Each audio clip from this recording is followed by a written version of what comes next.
બોલો. Okay, now go. Okay Chhotubhai, start. Janak सुता जग जननी जानकी अतिशय प्रिय करुणा निदान की ताके जुग पद कमल मनाओ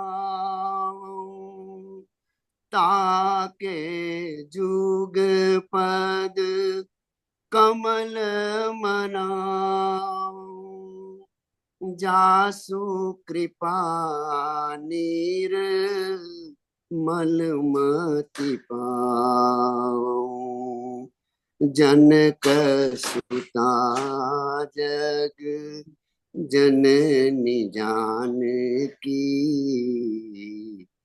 अतिशय प्रिय करुणा निदान की।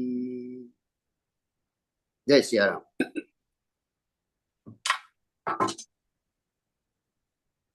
वंदे बौद्धमयं नित्यं गुरुं शंकर रूपिणो यमाश्रितो हि वक्रोऽपि चन्द्रः सर्वत्र वन्द्यते बन्धव गुरुपदकञ्ज कृपा सिंधु नररूप हरि महामोहतम कुंज जासु बचन रवि कर निकर जासु बचन रवि कर निकर।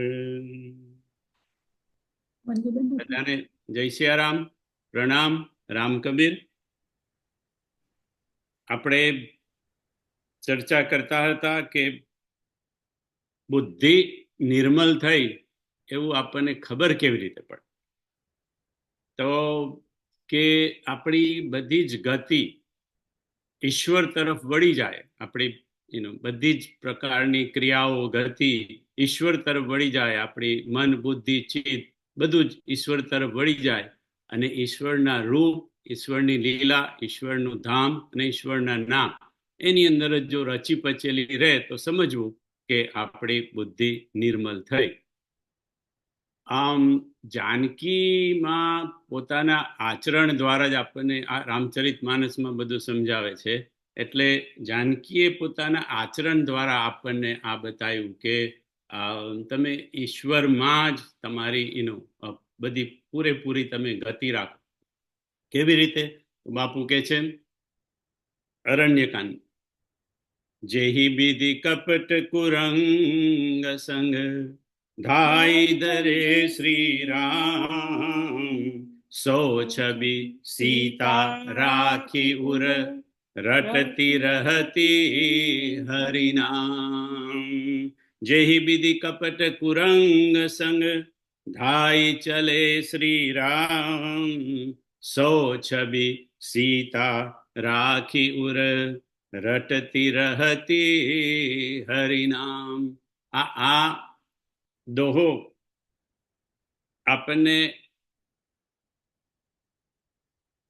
જાનકી એમને આચરણ દ્વારા બતાવે છે. કેવી રીતે બાપુ કે જેહી બીધી કપટ કુરંગ સંગ ધાઈ ચલે શ્રીરામ. એટલે કપટ કુરંગની પાછળ જે રામજી દોડ્યા એ રામજીની લીલા હતી. કારણ કે રામજીને તો ખબર છે કે આ તો મારી જ છે, પણ રામજી લીલા કરવા માટે દોડ્યા હતા. તો જેહી બીધી કપટ કુરંગ સંગ ધાઈ ચલે શ્રીરામ એ રામજીની લીલા છે, જેની અંદર જાનકીજી મગ્ન છે. સો છબી સીતા રાખી ઉર. સો છબી, છબી છે બાપુ કે એ છબી એટલે ભગવાનનું રૂપ, રૂપનું રૂપમાં ઓતપ્રોત છે. રાખી ઉર, ઉરમાં હૃદયમાં રાખવી એ ધામ છે. કારણ કે ઉર એ ઈશ્વરનું ધામ છે. કારણ કે વાલ્મીકીજીએ 14 જે સ્થાન બતાવ્યા એ બધા મન બુદ્ધિ હૃદય ચિત્ત એના જ સ્થાન છે. એટલે ઉર એ ભગવાનનું ધામ છે. અને રટતી રહતી હરિનામ, હરિનું નામ છે, એનું નામ રટે છે એટલે નામ આવી ગયું. એટલે લીલા, રૂપ, ધામ અને નામની અંદર જ જાનકીજી ઓતપ્રોત છે. અને આપણને જાણે શિખામણ આપે છે કે કપરી ખરાબ પરિસ્થિતિ હોય તો તમે આવી રીતે રહો. કેવી રીતે? જેહી વિધિ કપટ કુરંગ સંગ ઢાઈ ચલે શ્રી રામ, સો છબી સીતા રાખી ઉરમ રટતી રહતી હરિનામ. જાનકીમાં આ કપરી પરિસ્થિતિમાં, મુશ્કેલ પરિસ્થિતિમાં પણ હરિનું નામ લે છે. જાનકીએ બીજો કશો પ્રયત્ન નથી કર્યો. અશોક વાટિકામાં કે ભાઈ એનો ભાગી ગયા હોય કે ત્યાંથી નીકળવા માટેની કોશિશ કરી હોય કે કંઈ એનો ત્રિજટાને સમજાવીને કંઈક પ્લાન કર્યો હોય, જાનકીએ કશું જ કર્યું નથી. જાનકીએ ત્યાં બેઠા બેઠા રટતી રહતી હરિનામ, બસ હરિ. કારણ કે જાનકીને હરિનામમાં એટલી શ્રદ્ધા હતી કે મારું હરિનું નામ, રામનું નામ એ મારું બધું જ કરી દેશે, એમ કે મારે બીજી કઈ એ કરવાની એનો જરૂર નથી. જાણે આપણને સંદેશો આપતા હોય. હવે હરિના નામનું મહિમા તો આપણને બધાને ખબર જ છે. આપણે બધાએ નામ મહિમા પણ એનો ગાયો છે. બંધવું નામ રામ રઘુવર કો, હેતુ કૃષાનું ભાનુ હિમ કર કો, વિધિ હરિહરમય વેદ પ્રાણ સો, અગુણ અનુપમ ગુણ નિધાન સો. 72 પંક્તિઓમાં બાપુ કે તુલસીદાસજીએ રામ નામનો મહિમા, હરિના નામનો મહિમા એનો ગાયો છે. અને આપણે બધા જ જાણીએ કે એનો નામનો મહિમા રામ કરતાંય રામનું એનું નામ મોટું છે. કહો કહા લગી નામ બડાઈ, રામ ન सकहि નામ ગુણ ગાઈ. કહો કહા લગી નામ બડાઈ, રામ ન सकहि નામ ગુણ ગાઈ. રામ ન सकहि નામ ગુણ ગાઈ. કે છે કે રામજીથી પણ રામના નામનો મહિમા ગવાય નહીં. ચલો, રામજીથી તો રામ નામનો મહિમા ના ગવાય છોટુભાઈ, પણ રાજેશ્વરાનંદજી મહારાજે રામ નામનો મહિમા ગાયો છે. રાજેશ્વરાનંદજી ગયા વખતે અનિલ કુમારે યાદ કર્યા હતા રાજેશ્વરાનંદજીને, અને બાપુ પણ કથામાં એનો યાદ કરતા છે. જ્યારે રામ જન્મ થાય ત્યારે એનો ગાય છે બાપુ. ચાર ચાર પ્રગટે લલનવા, ભવનવા में बाजे बजनिया. ચાર ચાર પ્રગટે લલનવા, ભવનવા में बाजे बजैया. ચાર ચાર પ્રગટે લલનવા, એનું એ રચના રાજેશ્વરાનંદજી મહારાજની છે. અને એમને રામ નામના મહિમાની એક કથા ગાઈ છે, જે છોટુભાઈએ મને એનો ફોરવર્ડ કરી હતી ને મેં સાંભળી. છોટુભાઈ, પછી તો મેં જોયું ઘણા બધા મહારાજોએ આ રામ નામના મહિમા માટે આ જ કથા ગાઈ છે, એને જુદી જુદી રીતે થોડુંક મૂળ કથા તો આ જ છે જે રાજેશ્વરાનંદજીએ કહીએ, પણ બધાએ પોતપોતાના એનો મતિ વિલાસ પ્રમાણે એમ કે એ કથાને કહી છે. તો એ બહુ મધુર કથા છે કે રામ કરતા રામ નામનો મહિમા બહુ મોટો છે. તો રાજેશ્વરાનંદજી કહે છે કે કેવર્ત દેશનો રાજા હતો, એનું નામ હતું સુકંત. એ સુકંત રાજા બહુ થોડું ધાર્મિક, ધર્મશીલ અને જ્ઞાની અને સંત, સાધુ સંતોમાં ખૂબ માનતો.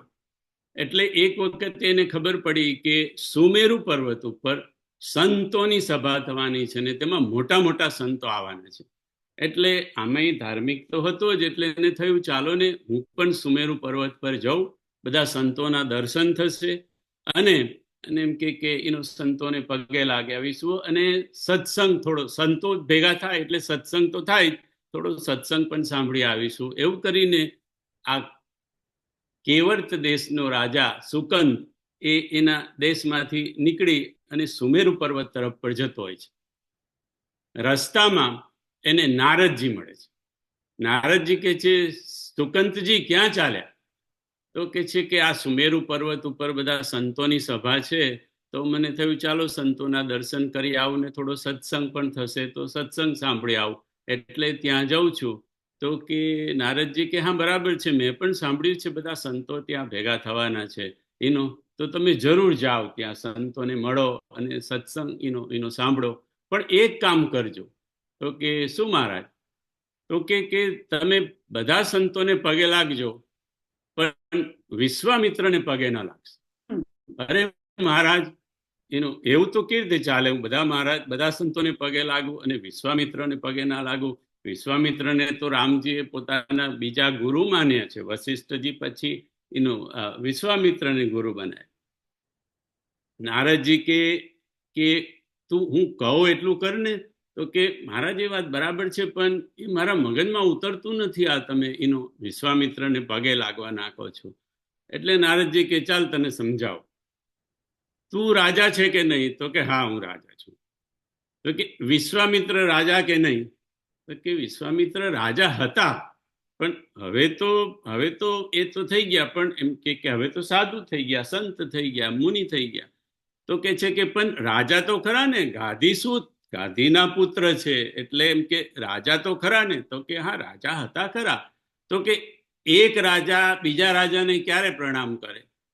તો એમ કે તો યુદ્ધમાં હારી જાય, શરણાગતિ સ્વીકારી લે, ત્યારે એમ કે પગે એમ કે લાગે કે ભાઈ મને બક્ષી દો, એટલા માટે એમ કે આમને આમ તો એક રાજા બીજા રાજાને આવી રીતે પ્રણામ ન કરે. તો કે જો સુકંતજી, જો તમારે તમારી જાતે તમારી આબરૂ ગુમાવવી હોય, નારદજી સમજાવે છે, જો તમારે તમારી જાતે તમારી આબરૂ ગુમાવવી હોય તો તમે પગે લાગજો, રાજાને પગે ન લાગે. હું કહું છું તમે સાંભળો. ગમે એમ કરીને નારદજીએ સુકંતજીને સમજાવી દીધા. એટલે સુકંતનું મન તો નતું માનતું, પણ રાજાવાળી વાત થોડીક મગજમાં ઉતરી ગઈ.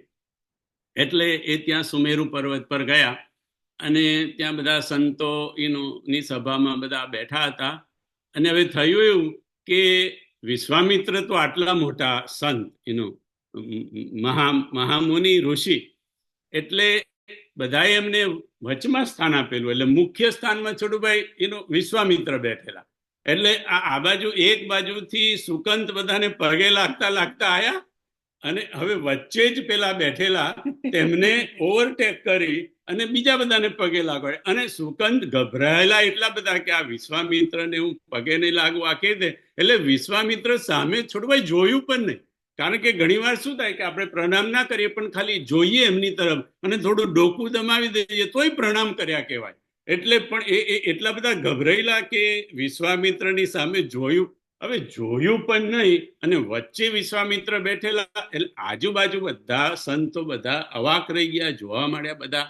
અને બધાને થયું વિશ્વામિત્રને તો હળહળતું અપમાન લાગ્યું કે આટલું બધું મારું મોટું અપમાન કે છે કે આટલે આવ્યા, આને પગે લાગ્યા, આ બાજુ ડાબી બાજુ મારા, જમણી બાજુ મને એકલાને છોડ, મારી સામે જોયું પણ નહીં. વિશ્વામિત્ર તો બરાબર ગુસ્સે થયા અને જેમ તેમ કરીને બેઠા, જ્યાં સુધી સભા પતી ગઈ ને સત્સંગ બધો પતી ગયો. ને જેવો સત્સંગ પત્યો એટલે વિશ્વામિત્રજી સીધા સુમેરુ પર્વત ઉપરથી અયોધ્યા ગયા રામને મળવા માટે.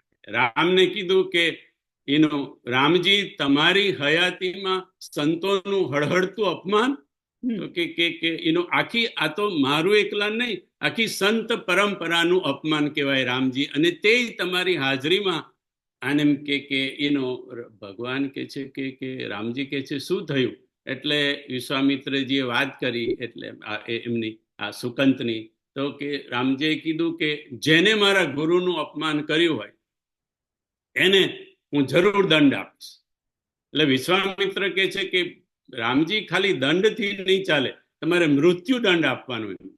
રામજી કે છે ભલે બાબા તમારી ઈચ્છા એવી હશે તો તમે મારા ગુરુ છો, તમારી આજ્ઞા એનો શિરોધાર.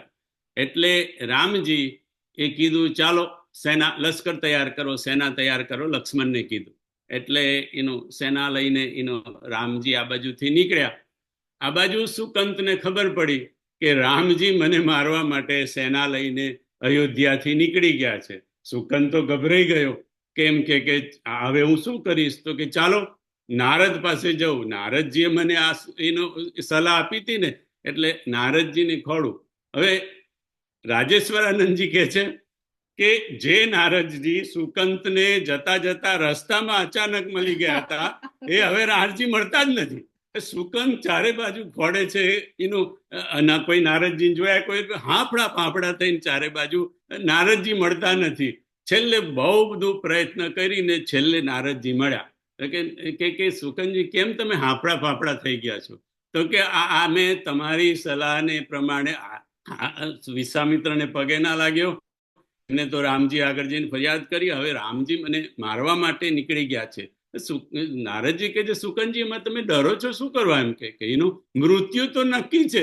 નારદજીએ ગીતા શરૂ કરી, મૃત્યુ તો ખાલી કપડા બદલવાનું છે. એમ કે હવે જે જન્મે છે તેનું મૃત્યુ તો નક્કી છે, અને તે રામના હાથે તમારું મૃત્યુ થાય, એમાં તમે આટલા બધા નારદજી એ તમે બીજી બધી વાત ના કરશો.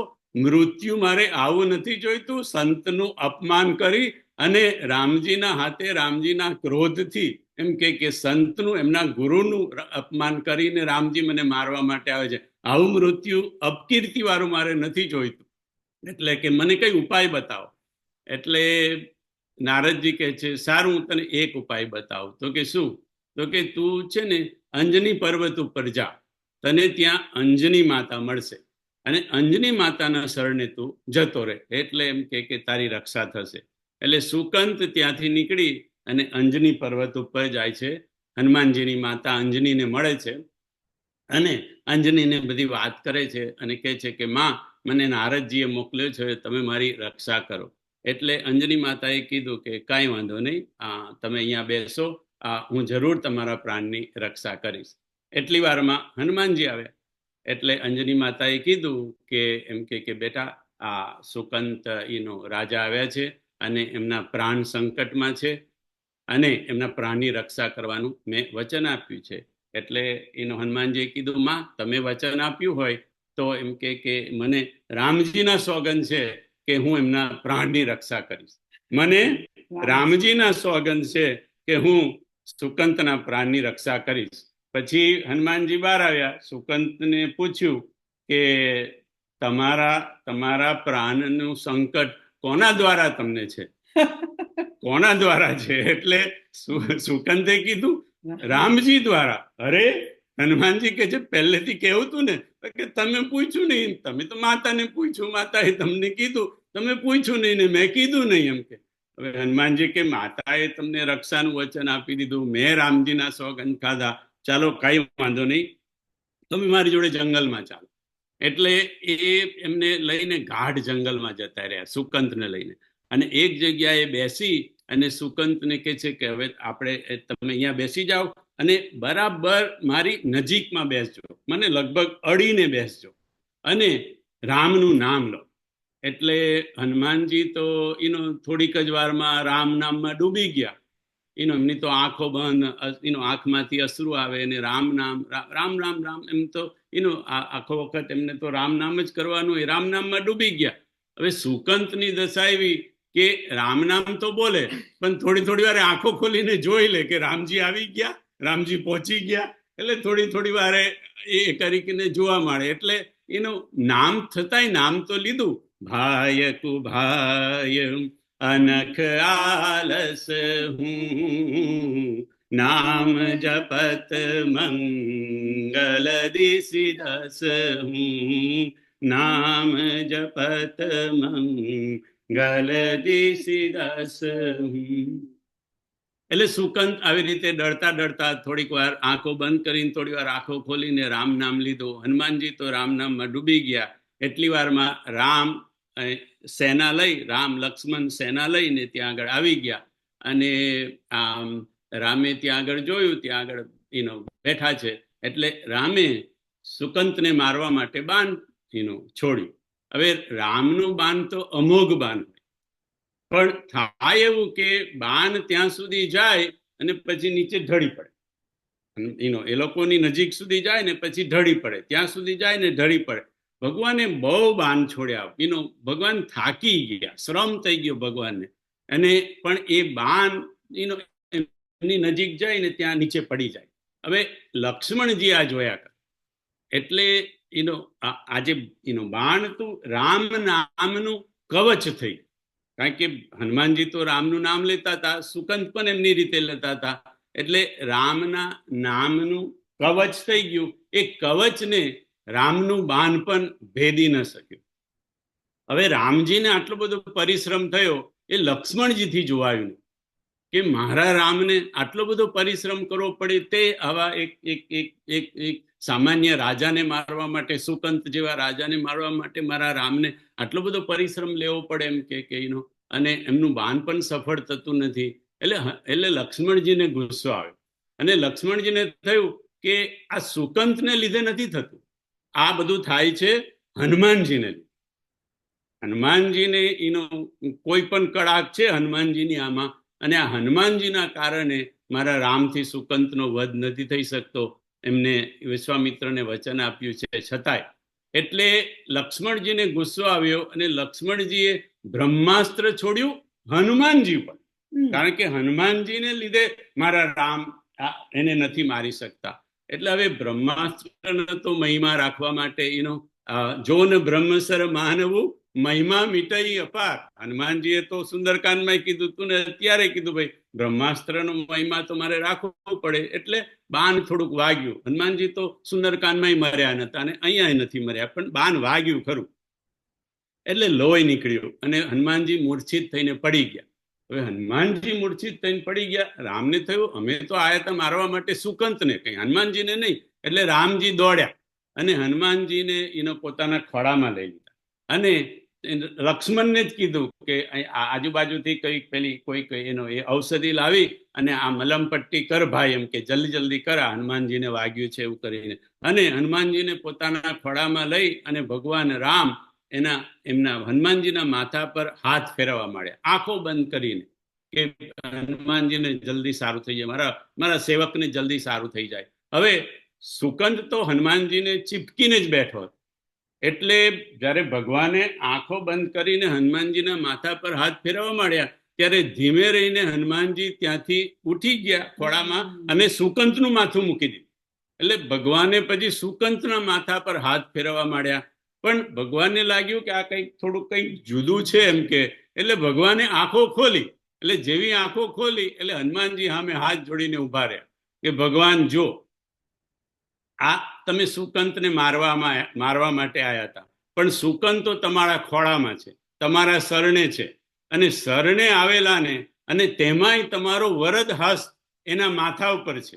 હવે જેનો તમારો વરદ હસ્ત જેના માથા પર હોય અને જેનું મસ્તક તમારા ખોળામાં હોય, એને તમે કેવી રીતે મારી શકો? તમે જ કીધું તું, કોટી વિપ્રબધ લાગહી જાહું, આયે શરણ તજવું નહીં તાહું. કોટી વિપ્રબધ, કરોડો વિપ્રનો વધ કર્યો હોય તે જો તમારે શરણે આવી જાય, જો તમે ન મારતા હોય તો આને તો ભગવાન એકોય વિપ્રને માર્યા નથી. ખાલી વિપ્રનું અપમાન જરૂર કર્યું છે, પણ માર્યા તો એકઈને નથી. આ તો કોટી વિપ્રની તમે વાત કરતા હતા. એટલે ભગવાનને થયું કે હનુમાન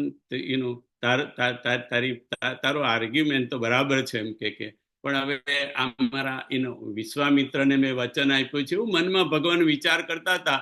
એટલી વારમાં છોટુભાઈ ત્યાં વિશ્વામિત્રજી આવે, અને વિશ્વામિત્રજી જેવા આવ્યા એટલે સુકંત દોડીને તરત જ વિશ્વામિત્રના પગમાં પડી ગયો કે બાબા મારી રક્ષા કરો, મારી રક્ષા કરો.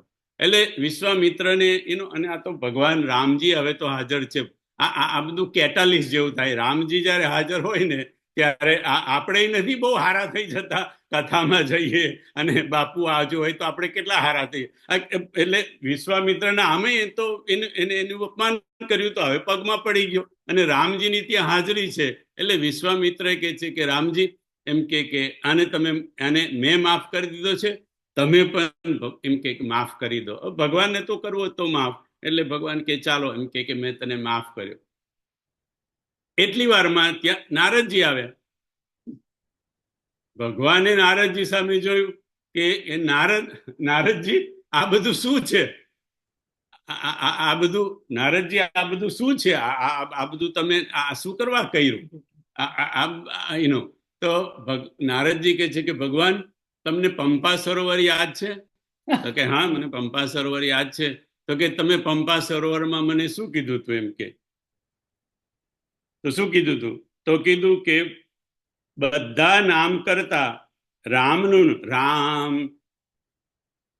સકલ નામન તે અધિકા હો નાથ ખગ ગન બધિકા રામ સકલ નામન તે અધિ. તમે નતું કહ્યું કે રામ એનું એવું મસ્તું તમે કહ્યું તો કે રામ નામ બધા જ નામોની અંદર શ્રેષ્ઠ થશે.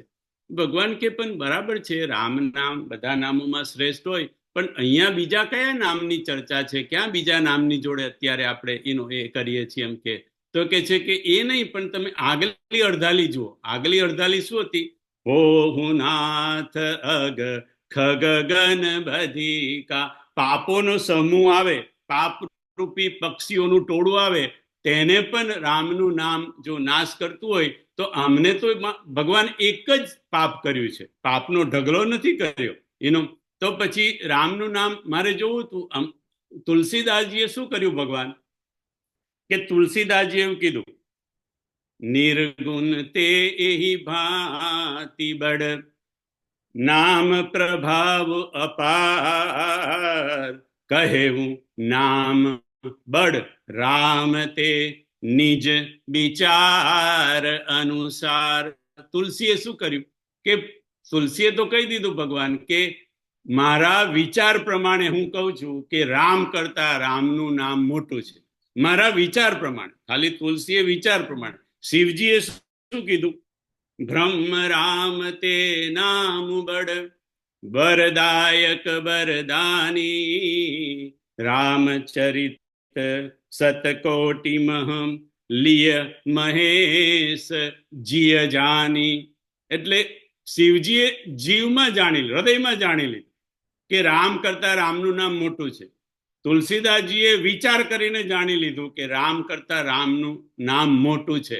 પણ કોઈ પ્રયોગ તો કરવો જોઈએ ને, કોઈ વાસ્તવિક રીતે પ્રયોગ કરીને તો બતાવવું જોઈએ ને કે રામ કરતા રામનું નામ મોટું છે. એટલે ભગવાન મારે પ્રયોગ કરવો તો મારે ખાલી વિચાર નતો કરવો, મારે હૃદયમાં નતું રાખવું, મારે તો તમે જે મને વચન આપ્યું તે મારે સિદ્ધ કરીને જોવું હતું કે તમે એવા મસ્તુ તો કહ્યું, પણ ખરેખર રામ કરતા રામનું નામ મોટું છે. અને આજે સાબિત થઈ ગયું કે ખરેખર તમારા કરતા તમારા નામનું શું નામનું કવચ તમે તોડી નથી શકતા. એટલે ખરેખર એમ કે હવે મને ખાતરી થઈ ગઈ. પણ હવે નારદજીને ખાતરી નથી, નારદજીને તો ખાતરી જ હતી, પણ આપણને ખાતરી કરાવવા માટે કે રામ કરતા રામનું નામ મોટું છે એટલા માટે નારદજી આ નાટક બધું કર્યું. કારણ કે નારદજીને તો ખબર, નારદજી નામ તો લે છે શેનું? નારાયણ, રાઈટ? નારાયણ નારાયણ નારાયણ. તો નારાયણ નામ લે છે તો છોટુભાઈ વાલ્મીકીજીને શું કીધું? નારદ વાલ્મીકીજીને શું કયું નામ લેવા? નારાયણનું નામ લેવા કીધું વાલ્મીકીજીને. વાલ્મીકીજીને કીધું કે તું રામ રામનું નામ કર. હવે ભલે પછી વાલ્મીકી એનું મરા કરી દીધું, એ તો હવે વાલ્મીકીની વાત છે. પણ નારદજી નારાયણનું નામ તો રટે છે, પણ વાલ્મીકીજીને તો રામનું નામ આપ્યું.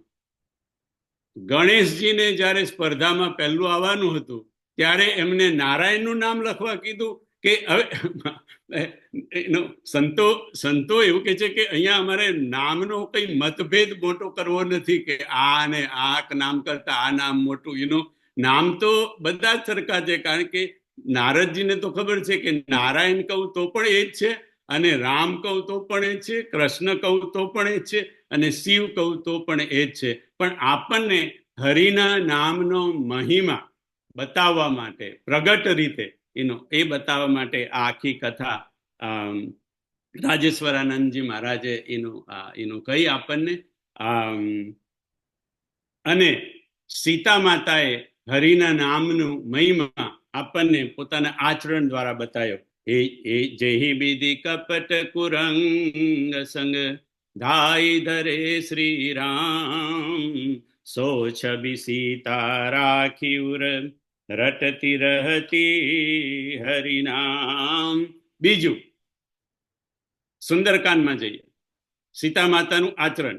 નામ પાહરું દિવસ નિશી, ધ્યાન તુમાર કપાર, લોચન નિજ પદ જંત્રિત, જાહી પ્રાણ કેહી બાદ. નામ પાહરું, નામને એનો ચોકીદાર બનાવી દીધો. ટૂંકમાં નામનો મહિમા, રામ હરિ કરતા પણ હરિના નામનો મહિમા એનો વધારે છે. એ બતાવવા માટેની સુંદરકાંડની અને અરણ્યકાંડની ચોપાઈઓ તુલસીદાસજીએ લખી છે. આગળ બાપુ કે છે કે એક પહોંચેલા ગુરુ, બુદ્ધ પુરુષ, એના છેલ્લા દિવસો હતા, આખરી અંતિમ સમય હશે, અને થોડાક ઉદાસ હતા બુદ્ધ પુરુષ. તો શિષ્યોએ પૂછ્યું કે બાબા તમે આટલા ઉદાસ કેમ દેખાવ છો?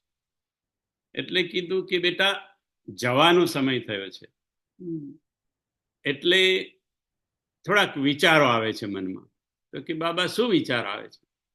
તો કે હું ઈશ્વરના ધામમાં જઈશ અને ઈશ્વર મને પૂછશે કે તું નરસિંહ મહેતા કેમ ના થયો?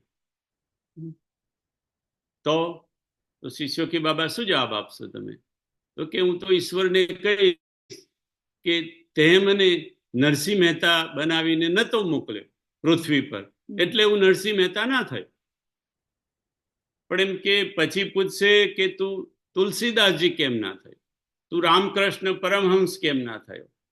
તો એ જવાબ આપીશ ભગવાનને કે ભગવાન તમે મને ના તુલસી બનાવ્યો, ના મને રામકૃષ્ણ પરમહંસ બનાવ્યો, એટલે હું ના બન્યો.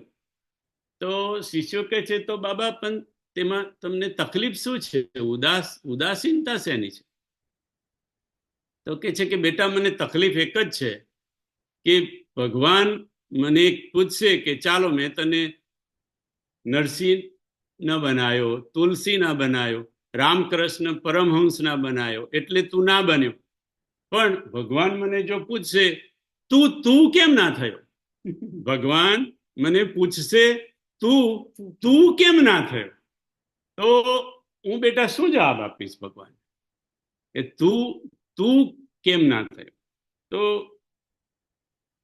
શિષ્યો કે છે પણ બાબા તમે તો આપ છો, આપ તો આટલા મોટા સદગુરુ છો, બુદ્ધ પુરુષ છો, તમે તો કેટલાય લોકોના જીવન સુધાર્યા, સવાર્યા.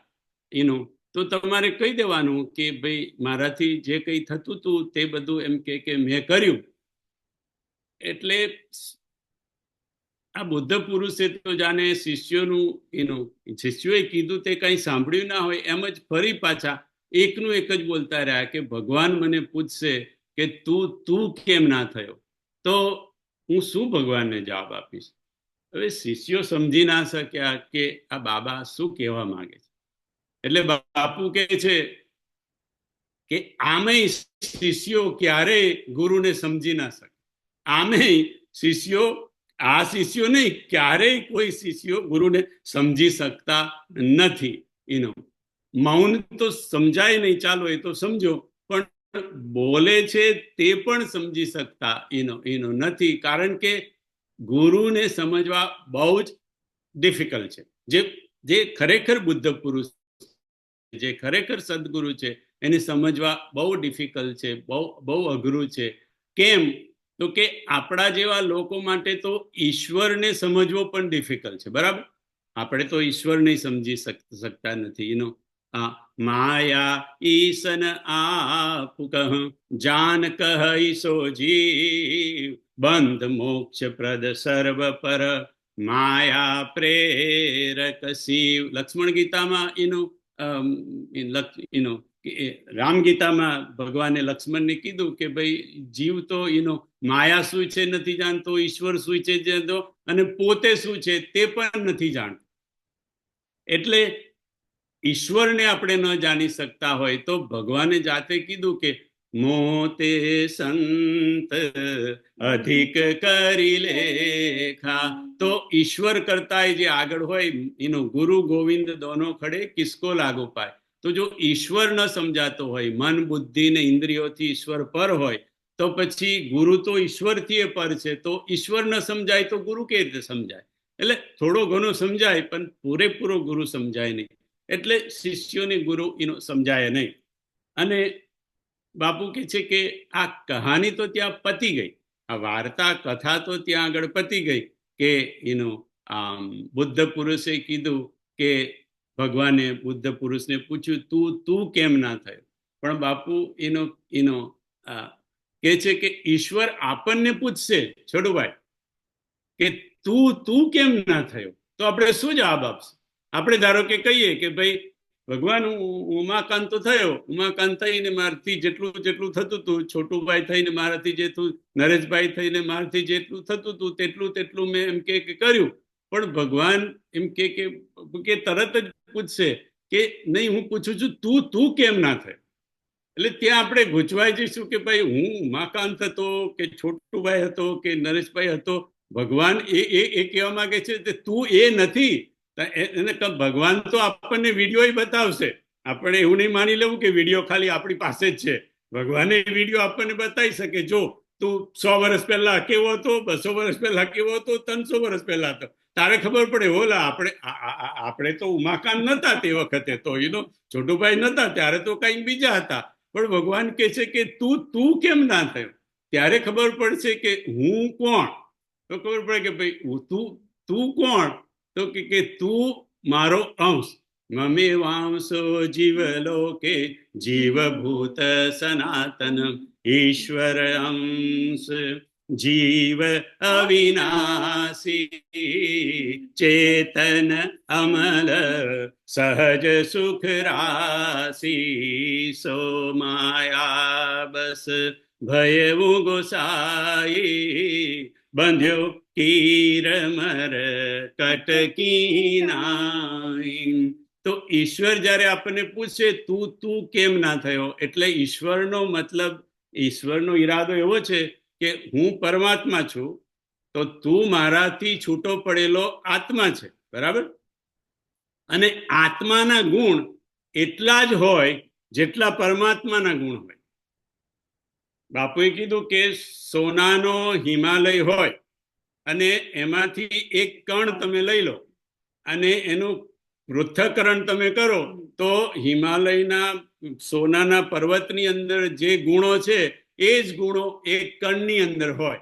એટલે ભગવાન એવું કે પૂછે છે તું કેમ ના થયો? એટલે કે તું મારો અંશ છે, આ પરમાત્માનો અંશ એટલે આત્મા છે, અને આત્માના રૂપે તું સત ચિત ને આનંદ સ્વરૂપે છે. તો તું સત ચિત આનંદ સ્વરૂપ કેમ ના થયો? તે બોલ તારા જીવનની અંદર બોલવામાં, તારા આચરણમાં સત્ય સ્વરૂપ થયો તું. તારું ચિત્ત સ્થિર રહ્યું, તારું ચિત્ત પ્રસન્ન 24 કલાક રહ્યું. આઠે પોર તું આનંદમાં કેમ ના રહ્યો? કારણ કે તું તો સત ચિત આનંદ સ્વરૂપ છું. જો મારો પરમાત્માનો અંશ છે તો તું કેમ ના થયો? તું બધું જ થયો, બીજું બધું, પણ તું ના થયો. એટલે આ બુદ્ધ પુરુષને તકલીફ આ હતી કે ભગવાન આપણને પૂછશે કે તું કેમ ના થયો. અને એ દ્વારા બાપુ આપણને બધાને કહે છે કે ઈશ્વર જ્યારે આપણને પૂછશે કે મેં તને પૃથ્વી પર મોકલ્યો તો મારા અંશ તરીકે, તો પછી ત્યાં જઈને તું કેમ ના થયો? તું સત સ્વરૂપ કેમ ના થયો? તારા ચિત્તની અંદર એમ કે પ્રસન્નતા કેમ ના રહી આખો વખત? તારું ચિત્ત સ્થિર કેમ ના રહ્યું? અને આઠે પોર તું આનંદમાં કેમ ન રહ્યો? એનો શું જવાબ આપીશું? બાપુ કે હવે એ જવાબ તમે નક્કી કરો પણ સીતા માતા આપણને આ તો માનસ જાનકી છે, તો એ સમજાવવા માંગે છે કે આ આપણે જો બીજું કાંઈ નહીં થઈ શકીએ તો કાંઈ વાંધો નહીં, પણ આપણે જ થઈ શકીએ તો બહુ થઈ ગયું. આપણે નરસિંહ મહેતા નથી થવું, તુલસી નથી થવું, કે રામકૃષ્ણ પરમહંસ નથી થવું. આપણે જે છીએ તે થઈ શકીએ તોય બસ. અને આપણે કોણ છે, જો થોડોક વિચાર કરીએ તો ખબર પડે કે આપણું જે અત્યારે નામ છે તે તો આપણે નથી. આપણે ઈશ્વરના અંશ છીએ, અને ઈશ્વરના અંશના નાતે આપણે સત, ચિત અને આનંદ સ્વરૂપે છે. એટલે જેટલું જીવનમાં સત્યનું આચરણ કરી શકીએ, બોલી શકીએ, એના માટે પ્રયત્ન કરવાનો. ચિત્તને જેટલું સ્થિર રાખી શકીએ એનો પ્રયત્ન કરવાનો, ચિત્ત પ્રસન્ન રહે એવો પ્રયત્ન કરવાનો. અને આનંદ જેટલા આઠે પોરાના, કદાચ આઠે પોર તો ના રહે, પણ જેટલાય આનંદમાં રહી શકીએ એટલો પ્રયત્ન કરવાનો. તો ઈશ્વરને જઈને કહી શકીએ કે ભલે ભગવાન હું થઈ ન શક્યો, પણ મેં પ્રયત્ન જરૂર કર્યો. અને જો પ્રયત્ન કરતા હોઈશું તો કોઈક બુદ્ધ પુરુષ આવીને આપણને મદદ જરૂર કરશે. પણ ખાલી આપણે કરવાનું છે શું? થોડોક પ્રયત્ન કરવાનું છે.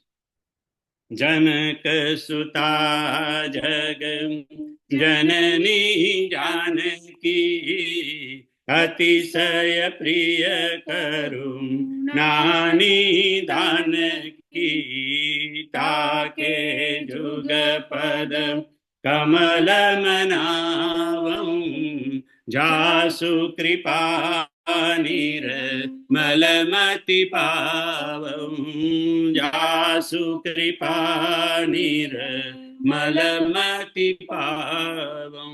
બાપુ કહે છે કે જાનકીની કૃપા થઈ જાય તો આપણી મતિ નિર્મલ થઈ જાય. પણ આપણે આગળ જોયું કે નિર્મલ મતિનું પ્રમાણ શું? તો આપણે એક તો જોયું, એક બાપુએ કે છે બીજું પ્રમાણ, ઈશ્વર જોડે કોઈ પણ રીતે આપણો યોગ થઈ જાય. એક તો નામ રૂપ લીલા ધામ, એ તો એક રસ્તો હતો કે એક રીતે આપણે ઈશ્વર જોડે આપણો અનુસંધાન થઈ જાય. પણ બીજી રીતે બાપુ કે યોગ એટલે શું? જે પતંજલિનો યોગ છે, યોગ એટલે બેનું ભેગું થવું, યોગ જોડાઈ જવું. એટલે એમ કે ઈશ્વરની રીતે, ઈશ્વરની સાથે આપણે કોઈ પણ રીતે જોડાઈ જઈએ એટલે એને યોગ. ઈશ્વર જોડે જો આપણો યોગ થઈ જાય તો પણ એમ કે આપણે બુદ્ધિ નિર્મલ થઈ શકે. પતંજલિને ઘણા બધા યોગના સૂત્રો બતાવ્યા છે, અને શંકરાચાર્ય પણ વિવેક ચૂડામણીમાં ઘણા બધા સૂત્રો આપ્યા છે, જેનાથી આપણે ઈશ્વર સાથે જોડાઈ જઈએ, આ ઈશ્વર સાથે આપણો યોગ થાય. અને એ જો ઈશ્વર જોડે આપણો યોગ થઈ જાય તો આપણી બુદ્ધિ નિર્મલ થઈ કહેવાય, જો ઈશ્વર જોડે આપણો યોગ થઈ જાય તો.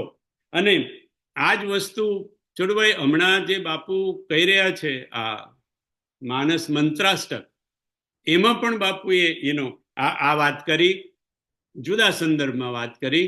અને અહીંયા આજે હમણાં વાત કરી ગઈકાલે, આઈ થિંક માનસ મંત્રાષ્ટકમાં એ વાત આ માનસ જાનકીમાં 2003માં પણ બાપુએ કરેલી હતી કે જો તમે આ રીતે ઈશ્વર સાથે જોડાઈ જાઓ તો તમે કહી શકો કે તમારી બુદ્ધિ નિર્મલ થઈ ગઈ. કેવી રીતે?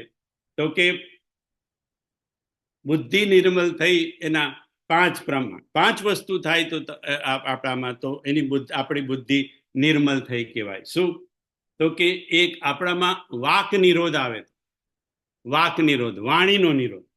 એટલે વાણીનો નિરોધ એટલે બાપુ કે ઓછું બોલવું યા મૌન રાખવું, અને જે કોઈ બોલીએ એ સત્ય બોલવું. કહી સત્ય પ્રિય વચન વિચારી, જાગત સોવત શરણ તિહારી. વાક નિરોધ. પરુષ વચન કબ હું નહીં બોલહી, કડવા વચન કે કઠોર વચન ક્યારેય ન બોલવા, એને વાક નિરોધ કહેવાય. તો આપણામાં જો ધીરે ધીરે વાક નિરોધ આવે તો સમજવું કે બુદ્ધિ નિર્મલ થઈ રહી છે. અપરિગ્રહ, આપણે વધુ પડતું વસ્તુઓનો સંગ્રહ ન કરીએ, લિવિંગ વિથ લેસ બાપુ કહે છે, તો અને હદથી વધારે સંગ્રહને બાપુએ સામાજિક શોષણ કીધું. તો ધીરે ધીરે ધીરે આપણામાં અપરિગ્રહ આવે અને અપરિગ્રહ એટલે બાપુ કે ખાલી પૈસાનો ધનનો જ નહીં, વસુનો અપરિગ્રહ, વસ્તુનો અપરિગ્રહ, વિચારોનો અપરિગ્રહ અને વ્યક્તિઓનો અપરિગ્રહ, આ બધું જ ધીરે ધીરે ધીરે આપણું ઓછું થવા માંડે તો સમજવું કે બુદ્ધિ નિર્મલ થઈ રહી છે. ત્રીજું, નિરાશા. નિરાશા. નિરાશા એટલે નિરાશા નહીં, નિરાશા, આશાઓનું ન હોવું. આશા છૂટી જવી ધીરે ધીરે. બધી પ્રકારની આશાઓ આપણી ધીરે ધીરે એમ કે છૂટવા માંડે તો સમજવું કે આપણી બુદ્ધિ નિર્મલ થઈ રહી છે. મોરદાસ કહાહી નર આશા, કરઈ તો કહું કહા વિશ્વાસા. રામજી ઉત્તરકાંડમાં કહે છે મારો દાસ થઈ અને બીજા બધા પાસે આશાઓ રાખે તો એમ કે મારો દાસ કેવી રીતે કહેવાય? મારો દાસ હોય તો મારી જ આશા આવી જોઈએ. જે રીતે આપણે જોયું, જાનકીએ કેવળ ખાલી રામનું નામ જ લીધું, રામનું જ રૂપ હૃદયમાં રાખ્યું, આમ તેમ બીજે ના ગયા. એટલે નિરાશા એટલે બાપુ કહે છે નો એક્સપેક્ટેશન, કોઈ પાસેથી કોઈ એક્સપેક્ટેશન નહીં રાખવા, એનું નામ નિરાશા. ચોથું, નિરીહ. નિજમ નિર્ગુણમ નિર્વિકલ્પમ નિરીહમ. નિરીહમ. નિરીહમ એટલે ઈહ એટલે ઈચ્છા, એ આપણી કોઈ ઈચ્છા ના હોય. ધીરે ધીરે ધીરે આપણી બધી ઈચ્છાઓ ઓછી થાય. તો કે આશાઓ અને ઈચ્છાઓમાં ફરક ખરો? તો કે હા, આશાઓ એટલે એક્સપેક્ટેશન, અને આશા લગભગ આપણે બીજા પાસેથી રાખીએ, અને ઈચ્છા લગભગ આપણી પોતાની હોય, આપણે અંદરથી આવતી હોય. એટલે ઈચ્છાને આશાને તમે એક્સપેક્ટેશન કહી શકો ઇંગ્લિશમાં, અને ઈચ્છાઓને તમારે ઈહને વિશિસ કે ડિઝાયર, પોતાની, એ પોતાની. એટલે ધીરે ધીરે ધીરે આપણી બધી ઈચ્છાઓ ઓછી થવા માંડે, સમજવું કે બુદ્ધિ નિર્મલ થઈ રહી છે. અને પાંચમું, નિત્ય એકાંતશીલતા. રોજ થોડું થોડું એકાંતનું સેવન કરવા માંડીએ આપણે, સમજવું કે બુદ્ધિ આપણી નિર્મલ થઈ રહી છે. બાપુએ કીધું આ કથામાં આમ કે સત્સંગ સારી વસ્તુ છે, સત્સંગ સારી વસ્તુ છે, સત્સંગ કરવો જ જોઈએ, સત્સંગથી ઘણું બધું શીખવા મળે, પણ સત્સંગ કરતા પણ સ્વસંગ એ ઊંચી અવસ્થા છે. સત્સંગ કરતા પણ સ્વસંગ એ ઊંચી અવસ્થા છે. કેવી રીતે? તો કીધું કે સ્વસંગ એટલે સ્વનો સંગ કરવાનો. સ્વનો સંગ, સ્વ એટલે કે પોતે. એટલે પોતે કોણ? આપણે હમણાં થોડી વાર જોયું તો પોતે એટલે કોણ? આત્મા.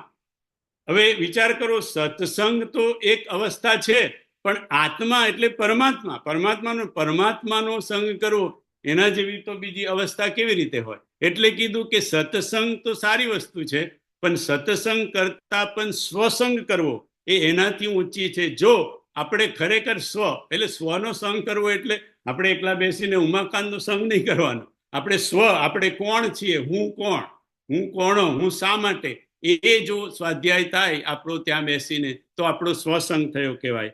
એટલે કીધું કે સ્વસંગને શંકરાચાર્ય પણ કીધું એકાંતે સુખ માસ્યતામ. એક એકાંતમાં, એકાંતની અંદર એમ કે તમને સુખનો અનુભવ થાય, ભીતરની શાંતિ પ્રાપ્ત થાય. તો રોજ થોડું થોડું બને તો એકાંતનું સેવન કરવું, તો સમજાયું કે આપણી મતિ બુદ્ધિ નિર્મલ થઈ રહી છે. પણ જો આ પાંચે પાંચ વસ્તુ થઈ જાય છોડુભાઈ, આપણામાં વાક નિરોધ આવી જાય, આપણામાં અપરિગ્રહ આવી જાય, આપણામાં નિરાશા, આશા છૂટી જાય, આપણી બધી ઈચ્છાઓ છૂટી જાય, અને આપણે રોજ નિત્ય એકાંતનું સેવન કરતા હોઈએ, તો સમજવું કે બુદ્ધિ નિર્મલ થઈ ગઈ. બુદ્ધિ નિર્મલ થઈનું પ્રમાણ શું? તો કે આ પાંચે પાંચ વસ્તુ જો આપણામાં આવી જાય તો સમજવું કે આપણી બુદ્ધિ નિર્મલ થઈ ગઈ. જનક સુતા જગ જનની જાનકી, અતિશય પ્રિય કરું નાની ધાનકી, તાકે જુગ પદ કમલ મનાવં, જાસુ કૃપા નિર મલમતિ પાવં. જાસુ કૃપા નિર્મલમતિ પાવમ. બાપુ ઘણીવાર કહે છે કે રામચરિત માનસની જે ચોપાઈઓ લખાઈ છે એ એના જે શબ્દો જે તુલસીદાસજીએ એનો મૂક્યા છે એ પ્રાસ બેસાડવા માટે નથી. તુલસીદાસજીએ જે કઈ શબ્દો આપણને આ એકદમ શ્રદ્ધા સાથે આપણા દિલમાં બેસી જવું જોઈએ કે કોઈ પણ જગ્યાએ તુલસીદાસજીએ જે રીતે કવિનો તો ચોપાઈની રચના કરી છે એમાં કોઈ જગ્યાએ પ્રાસ બેસાડવાની કોશિશ નથી. એક. બીજું, દરેક વ્યક્તિ માટે જ્યારે જ્યારે તુલસીએ જે સંબોધન કર્યું છે એ સંબોધન પાછળ પણ તુલસીનો એક હેતુ છે. એ તો આપણને સદગુરુ કોઈ સમજાવે ત્યારે ખબર પડે કે ભાઈ એનો આ દરેક નામ, કારણ કે સીતાજીના તો કેટલા નામ છે, જાનકી કો, વૈદેહી કો, મિથિલેશ કુમારી કો, કેટલા એનું નામ છે.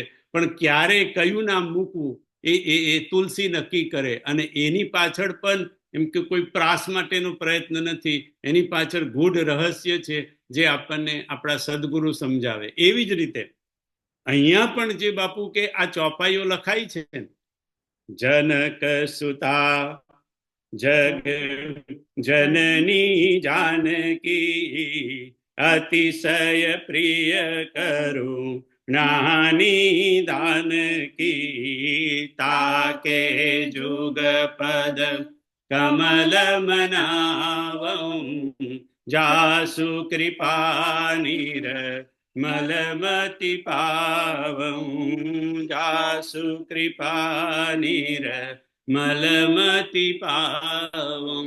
આપણે પહેલે દિવસે જોયું કે જનક સુતા જગ જનની જાનકી, એટલે કે જનક સુતા એટલે એમનો ઈશારો છે કે એનો જનક સુતા એટલે જેનામાં સમતા છે. તે આપણે જોયું જનકની સુતા છે એટલે જનક જ્ઞાની છે, એટલે જ્ઞાનીમાં સમતા હોય એટલે સમતા માટે જનક સુતા લખ્યું. પછી જગ જનની જાનકી લખ્યું મમતા માટે, કે જાનકીમાં સમતા પણ છે અને મમતા પણ છે, જગ જનની જાનકી. અને પછી અતિશય પ્રિય કરુણા નિધાનકી, એના દ્વારા આપણને બતાવ્યું કે એનામાં પ્રિયતા પણ છે, સમતા પણ છે, એનું મમતા પણ છે અને પ્રિયતા પણ છે. પણ એક બીજો એનો આશય તુલસીદાસજીનો છે આ ચોપાઈ પાછળ કે જનક સુતા જગજનની જાનકી અતિશય પ્રિય કરુણા નિધાનકી. એની વાતો આપણે આવતા ગુરુવારે કરીશું. બધાને જય સિયારામ, પ્રણામ.